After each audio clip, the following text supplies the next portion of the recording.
बिस्मिल्लाह वल्हम्दुलिल्लाह अस्सलातु वस्सलामु अला रसूलिल्लाह। अस्सलामु अलैकुम वरहमतुल्लाहि वबरकातुहू। ब्लेस्ड किचन में खुश आमदीद। प्रिजर्वेटिव्स और केमिकल के बगैर घर का तैयार करदा बेहतरीन सा आज हम लहसुन पाउडर बनाएंगे, जो कि हमने देसी लहसुन से तैयार किया है। आइए अपनी रेसिपी शुरू करते हैं। इस रेसिपी के शुरू में मैं आपको लहसुन को आसानी से छीलने का तरीका बताऊंगी। देसी लहसुन अमूमन छोटा होता है और छीलने में बहुत मुश्किल पेश आती है। इसके बहुत से तरीके हैं छीलने के, लेकिन मैं एक दो तरीके आपको बता देती हूँ। आपको जो आसान लगे वो आप कर लें। एक तरीका तो यह है कि आप इस तरीके से इसकी कलियां अलग करके इसको धूप लगा दें, और जब धूप लग जाए तो फिर आप इसको हाथों में जब मसलेंगे तो सारा छिलका इसका आसानी से उतर जाएगा। लेकिन इसके साथ साथ आप इसके ऊपर 1 टीस्पून सरसों का ऑयल भी लगा दें। बहरहाल एक तरीका तो ये है। अब मैं आपसे दूसरा तरीका शेयर करती हूँ। ये हमने लहसुन की कलियां जो अलहदा की थी, इनके ऊपर हम 5 टेबलस्पून सिंपल जो आटा होता है वो डाल देंगे। आटे के अलावा हम इसके अंदर 2 टेबलस्पून नमक के भी शामिल कर देंगे। बस ये 2 चीज़ें हम इसके अंदर शामिल करेंगे, और उसके बाद देखें, अब मैं इनको अच्छे तरीके से पहले मिक्स कर रही हूँ। अगर आपको कोई चीज़ ऐसी नज़र आती है वो आप साइड पे कर दें, साफ़ सुथरा कर दें लहसुन, और फिर उसके बाद कोई भी आप तकिए का जो गिलाफ होता है वो ले लें, या कोई भी मोटा कपड़ा वो आप ले लें। मैंने एक पुराना तकिए का गिलाफ लिया है जो थोड़ा मोटा है, उसके अंदर मैं ये तमाम का तमाम लहसुन डाल दूंगी। आप कोई भी कपड़ा लें, उसकी गिरा लगा दें ताकि वो खुले ना और ढीला ना हो। इसको रगड़ने के लिए बेहतर तो ये होगा कि आप कोई खुरदरी सतह इस्तेमाल करें। जैसे अमूमन छत वगैरह होती है वहाँ पर खुरदरा होता है, लेकिन मेरा कैमरा धूप में इतना काम नहीं कर रहा था, इसलिए मैंने इसको शीट के ऊपर ही रगड़ना शुरू किया है। हम इसको 10 मिनट तक रगड़ेंगे, लेकिन मैं अभी आपको 3 मिनट ही में इसको बताऊंगी कि ये इसकी क्या कंडीशन है। ये देखें, जैसे हम कपड़े को रगड़ते हैं उसी तरीके से हम रगड़ेंगे, लेकिन इसके लिए ज़रूरी हो कि लहसुन सूखा हुआ हो। बाज़ औक़ात लहसुन गीला होता है तो उसको छीलना बहुत मुश्किल हो जाता है। उसके लिए आप इसकी कलियों को धूप लाज़मी लगवाएं। जब कलियों को धूप लग जाएगी तो फिर और ज़्यादा आसानी हो जाएगी। देखें, इस तरीके से भी आप इसको रगड़ सकते हैं। बिल्कुल ये समझें जैसे आप कोई कपड़ा धो रहे हो और उसको रगड़ रहे हो। सालन पकाने में लहसुन छीलना मुझे सबसे ज़्यादा मुश्किल काम लगता है, इसलिए मैं लहसुन छील कर अमूमन डब्बी में डालकर फ्रीज़ कर देती हूँ, और उसके बाद जब भी मैंने उसे डालना हो किसी भी सालन में चॉप करके डाल देती हूँ। कभी कभार ऐसा होता है कि मैं पेस्ट बना लेती हूँ, लेकिन ये मैंने एक मरतबा पहले भी लहसुन पाउडर बनाया था, और अब मैंने आपको दिखाने के लिए भी दोबारा लहसुन पाउडर बनाया है, ताकि आप लोग भी इससे ज़रूर फ़ायदा उठाएं। और ऐसा भी होता है कि एक वक्त में लहसुन बहुत ज़्यादा महंगा हो जाता है। अभी देखिए, 3 मिनट के बाद की मैं आपको कंडीशन दिखाती हूँ। एक तसले के ऊपर मैंने ये छानना रखा है ताकि इजाफी जो नमक और आटा है वो नीचे निकल जाए। मैं आपसे ये तो नहीं कहूँगी ये बहुत आसान तरीका है आप कर लें, 5 मिनट में छील लेंगे या 10 मिनट में छील लेंगे, कभी भी नहीं इस तरह कहूँगी। ज़ाहिर है मेहनत हुई है और काफ़ी मेहनत हुई है, लेकिन ये अगर आप 1 या 2 दिन मेहनत कर लेते हैं तो आप सोचें कि आपका कितने अरसे तक ये चल जाएगा इंशाल्लाह ताला। ये देखें, अभी हम इसको साइड पे रखेंगे। नमक और आटा, इसमें कुछ छिलके भी शामिल हुए हुए हैं। अभी फ़िलहाल हमने जितना छिला है उसको हम इस तरीके से साफ़ करेंगे। लहसुन का छिलका चूँकि बहुत ज़्यादा हल्का होता है, जब आप इस तरीके से इससे फटकेंगे तो ख़ुद ब खुद वो आगे आ जाएगा और इसको साफ़ करना आसान हो जाएगा। ये अभी चूँकि 3 मिनट ही हुए हैं, इसलिए बहुत ज़्यादा लहसुन अभी साफ़ नहीं हुआ, लेकिन ये चूँकि मैं आपको दिखाना चाह रही हूँ कि देखें कितने आपको इसमें पीले दाने नज़र आ रहे हैं जो कि छिल चुके हैं। इसका सही रिज़ल्ट 10 मिनट में ही आएगा, इसलिए आप दोबारा इसे कपड़े में डालें और वही नमक और आटा आप इसके अंदर शामिल करके फिर दोबारा रगड़ना शुरू कर दें। कुछ लोगों को ये एतराज़ हो सकता है कि नमक और आटा ज़ाया हो जाएगा, तो ये बिल्कुल ज़ाया ना करें आप। ये आप किसी भी जानवर को इसकी रोटी सी बना के डाल दें, या जानवरों को वैसे थोड़ा सा गीला करके डाल दें तो फिर वो भी खा लेंगे। ये मैं सिर्फ आपको छीलने का तरीका बता रही हूँ, इसका लहसुन पाउडर से कोई ताल्लुक़ नहीं है। ये इसलिए छीलने का तरीका बता रही हूँ कि अगर आपने लहसुन पेस्ट बना के रखना हो या फिर साबुत लहसुन आपने फ्रिज में या फ्रीज़र में रखना हो, तो इसलिए आपको बहुत आसानी हो जाएगी। एक दिन तो आपको लगेगी कि हमने बहुत मेहनत कर ली है, लेकिन उसके बाद आपको महीनों तक के लिए आसानी हो सकती है इंशाल्लाह ताला। बस ये आप इसी तरीके से साफ़ करके रख देंगे। ये मैं आपको थोड़ी-थोड़ी देर बाद इसको खोल के चेक करवा रही हूँ। लहसुन पाउडर का पहला तरीका मैं आपको बताती हूँ कि पूरी की पूरी पोथी हमने ली है और उसको हम इस तरीके से छुरी से काट रहे हैं।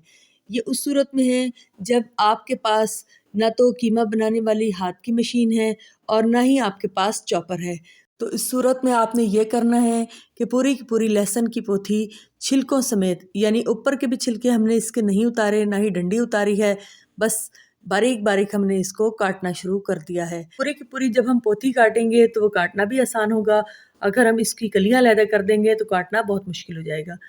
अब हम इसको दोबारा जब उछालेंगे तो ये देखें, इसके बड़े बड़े जो छिलके हैं वो खुद ही आगे आ जाएंगे और छोटे छिलके सिर्फ उसके साथ चिपके रह जाएंगे। अभी लहसुन छीलने के लिए जो नमक और आटा हमने इस्तेमाल किया था वो दोबारा हम इसके अंदर डाल देंगे और इस तरीके से इसको मसलना शुरू कर देंगे। इस तरीके से क्या होगा कि बहुत जल्दी छिलके अलहदा हो जाएंगे। पहले तो इसके बड़े वाले छिलके अलहदा हुए थे और अब इंशाल्लाह ताला इसके बहुत सारे छोटे छिलके भी अलहदा हो जाएंगे। आपने इसके छिलकों की बिल्कुल टेंशन नहीं लेनी। जितने छिलके आसानी से उतर सकेंगे उतने ही हम उतारेंगे और आप देखेंगे फिर भी बेहतरीन पाउडर बन गया है माशाल्लाह, और इतना ज़्यादा मसला भी नहीं हुआ छिलकों का।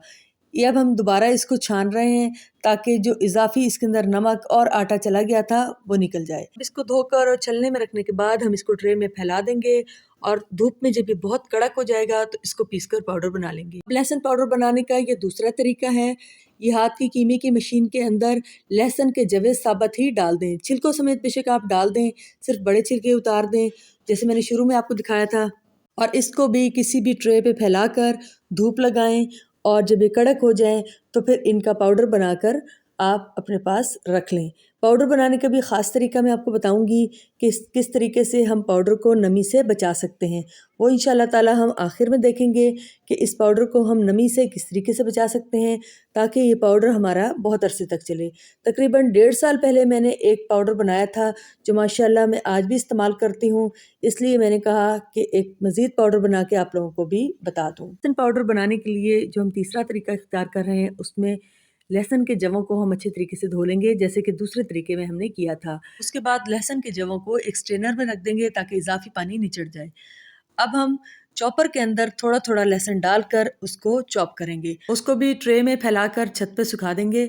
देखें, शुरू शुरू में ये इस तरीके से होगा कि हल्का हल्का गीला होगा। हमें इसको उखाड़ कर फिर दोबारा इसको फैलाना होगा और फिर ये कुछ दिन लगेंगे और ये बिल्कुल बेहतरीन सा क्रंची सा हो जाएगा। धूप पे मुनहसर है, अगर तेज़ धूप हो तो सुबह से शाम तक में भी हो सकता है, वरना 3 दिन में ये बेहतरीन हो जाता है। कोशिश ये करें कि बिल्कुल ही ये ड्राई हो जाए, उसके बाद ही हम इसको लेके जाएं नीचे, वरना ये होगा कि इसके अंदर नमी होगी तो फिर ये लहसुन ख़राब हो जाएगा।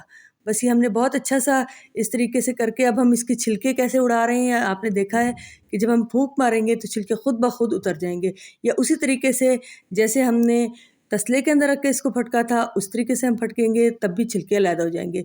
अगर थोड़े बहुत छिलके इसके अंदर रह जाएं तो उससे कोई मसला नहीं है, बल्कि जब वो पाउडर पिस जाएगा तब भी छिलके हल्के हल्के ऊपर आ जाएंगे और वो आसानी से उतर जाएंगे। देखिए, इसी तरीके से हमने उखाड़ उखाड़ के इसको दोबारा सेट करना है और बहुत अच्छा सा क्रंची सा इसको कर लेना है। 3 दिन की धूप के बाद जब क्रंची हो गया तो फिर हम ग्राइंडर में डालकर उसका पाउडर बना देंगे। ये आपने ध्यान करना है कि बारिश के दिनों में आपने ये बिल्कुल काम नहीं करना, या फिर धुंध के दिनों में भी ये काम नहीं करना, वरना लहसुन ख़राब हो जाएगा।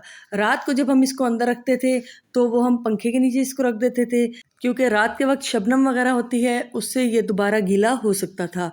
हम इसको बारीक छलनी में छान रहे हैं ताकि बिल्कुल फ़ाइन पाउडर बन जाए और बाज़ार से भी अच्छा पाउडर हमें घर में मिल जाए। हम इसके अंदर कोई केमिकल, कोई प्रिजर्वेटिव नहीं डाल रहे, लेकिन एक चीज़ हम इसके अंदर ज़रूर डालेंगे जो कि खाने में ही हम डालते हैं, उससे हम इसकी नमी को दूर करेंगे।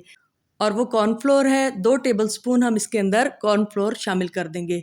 कॉर्नफ्लोर शामिल करने के बाद हम इसको चम्मच से पहले अच्छे से मिक्स करेंगे और इसके बाद हम दोबारा इसको एक दफ़ा ग्राइंड कर लेंगे ताकि तमाम कॉर्नफ्लोर और लहसुन पाउडर आपस में अच्छा सा मिक्स हो जाए। लहसुन खाने के बहुत से फ़ायदे हैं। ये हमारी इम्यूनिटी को मजबूत करता है, सर्दी के लिए बहुत ही बेहतरीन है। इसके अलावा कोलेस्ट्रॉल को भी कंट्रोल करता है और शुगर को भी कंट्रोल करता है। हाई ब्लड प्रेशर के लिए भी बहुत मुफीद है, इसलिए हमें इसे ज़रूर इस्तेमाल करना चाहिए। अपने हर प्रोग्राम में हम एक दुआ पढ़ते हैं। आइए आज वो दुआ पढ़ें जो कि मैयत के लिए दुआ पढ़ी जाती है। अल्लाह ताला ने हर मुसलमान का दूसरे मुसलमान पर एक हक़ रखा है कि जब वो इस दुनिया से चला जाए तो चूँकि उसके लिए अब अमाल का दरवाज़ा बंद हो जाता है, लिहाजा अब दूसरे मुसलमानों को चाहिए कि वो उस मैयत के लिए दुआ करें। बिस्मिल्लाहिर्रहमानिर्रहीम। अल्लाहुम्मा अब्दुका वब्नु अमातिक इख्ताजा इला रहमतिका व अंत गनियुन अन अज़ाबिही इन कान मुहसिनन फ़ज़िद फ़ी इहसानिही व इन कान मुसीअन फ़तजावज़ु अन। तर्जुमा, ए अल्लाह, ये तेरा बंदा और तेरी बंदी का बेटा तेरे रहमत का मोहताज है और तू इसके अजाब से बेपरवाह है। अगर ये नेक था तो उसकी नेकियों में इजाफ़ा फरमा और अगर ये बुरा था तो उसे माफ़ कर दे। आमीन। बेहतरीन सा बग़ैर केमिकल के लहसुन पाउडर तैयार है। आप इसको मैरिनेशंस में डाल सकते हैं, सूप में डाल सकते हैं और भी बहुत चीज़ों में इसको इस्तेमाल कर सकते हैं। या फिर अगर आप मेरी तरह लहसुन पीसने में काहिल हैं तो फिर आप इसको सालन में आराम से डाल सकते हैं। हम कोई सॉस वगैरह बनाते हैं उसमें भी हम इसको इस्तेमाल कर सकते हैं। और इसके अलावा अगर कोई लोग लहसुन खाते हैं तो इसकी चुटकी भी वो मुंह में रख सकते हैं क्योंकि ये बिल्कुल प्योर है और कच्चा भी है। रेसिपी ज़रूर ट्राई कीजिएगा और अपना फीडबैक दीजिएगा। रेसिपी अच्छी लगे तो लाइक कीजिएगा, शेयर कीजिएगा, दुआओं में याद रखिएगा। अल्लाह हाफ़िज़।